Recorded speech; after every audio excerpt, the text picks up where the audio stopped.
Hey everybody, it's Richard from Dicking About. So about 6 months ago, my friend Dave and I decided to buy fat bikes. We've both been riding full suspension bikes, love the idea of the fat bikes, so we went out and bought a couple. Now Dave bought a Specialized Fatboy. It's a completely rigid fat bike. There's no suspension at all. It's got these wonderful 4.8 Jumbo Jim tyres on to give him some suspension. I went completely the other route. I've got a bit of a bad back and I went for the Ican SN04, which as you can see is a full suspension fat bike. Now they're both carbon, they're both very capable, and we thought we'd do this test because it is in no way scientific, no way at all scientific, but we've both lived with these bikes for about 6 months, so we really wanted to see what they would like if we jumped on the other person's bike, knowing what we know, how our bike feels, what it would feel like. Now you might recognise this, we're in the Bourne Woods, and this is where they filmed the opening scene to Gladiator and a number of other films, including Warhorse. And if you look here, I don't know if you remember the scene where the horses are pulling the gun up the hill. That was filmed at this exact spot. They actually had, not giving secrets away, they actually had a winch up here to help pull up the wagon to aid the horses. So what we're going to do, very unscientific, Dave and I have already just climbed this hill. So we're going to swap bikes. We're going to go down the bottom, swap bikes, and then come back up. I'm going to ride his rigid Specialized. He's going to ride my Ican.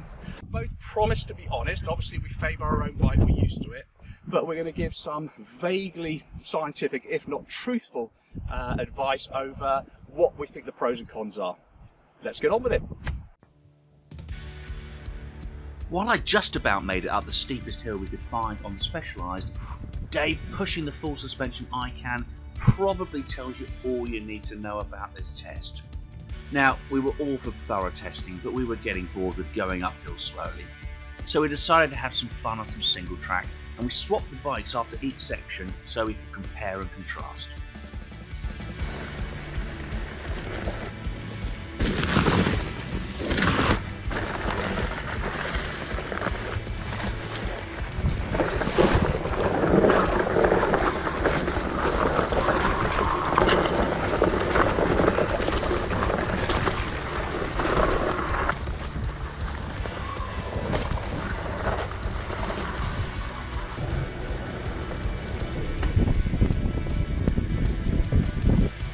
As Dave and I are pretty evenly matched as riders, the more we rode, the clearer it became. Whoever was on the Ican simply pulled away going downhill. The Specialized is a very capable bike, but even on an easy downhill section, you bounced around so much compared to the Ican, it was impossible to match the speed of the full suspension. We knew the rigid bike would climb better, and it certainly did, but it's fair to say that on the downhill, there was far more of a difference than either of us were expecting. Guys, so what's a summary? Look, fundamentally, I've been riding Dave's bike and he's been riding mine for the last hour. This is a fabulous bit of kit. This rigid bike, it's just really, really nice to ride. You won't be surprised to learn the conclusion is very simple. It's horses for courses. You probably expected that before we started this. For my style of riding, which is a little bit more all mountain drops and little jumps, I need the full sus. It supports my back. You can just hit something harder because the bike's working with you. This is amazing. Cross country, climbing hills, it's absolutely startling how good it is. You get all the power from the pedal right through the drive chain into your progression. Which would I buy again? Hey, do you know what? I'd go for the full sus simply for my style of riding. But if you want to look at one of these rigid ones, it's an awesome bit of kit. Thanks very much for watching.